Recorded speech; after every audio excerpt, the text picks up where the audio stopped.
Ug gipangutana siya sa maong tawo nga minduol kaniya. Misis, unsa man gyud imong gilakan sa kamatayon sa imong bana? Nitubag ang asawa. Ang pagkapalayot sa akong bana. Nadili pa ko matulog mga kalikram, mga kabahakak. Aduna ko isa ka sugilanon alang kaninyong tanan. Adunay usa ka lalaki nga namatay. Ang asawa puwerteng dangoy-ngoy. No, kini istorya mga kalikram ako nang share kaninyo tungod kay kini pinaka-importante kini uga true story ni nga tinuod. No, nani siya mga kalikram.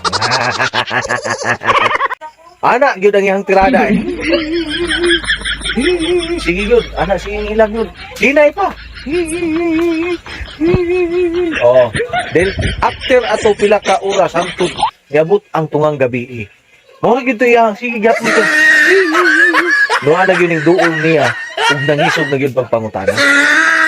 Og giingon, misis unsa man gyud ay imong gikalinawan ug gilakan kamatayon sa imong bana. Hato na siyang iampo nga naa kaniya ang kalwasan pag-abot dito sa hukmanan. Samtang ni apatas kalibutan ato siyang iampo ang iyang kalag nga mahimutang. Karon ning laod og pag-ayo ang tingog sa maong asawa. Og nakuyawan ang mga tawo nga namigila ding matak na. Tungod kay ning taas pag-ayo ang tingog sa maong asawa nga nagdangoy-ngoy. Og gipangutana siya sa maong tawo nga minduol kaniya. Misis, unsa man gyud imong gilakan sa kamatayon sa imong bana? Nitubag ang asawa.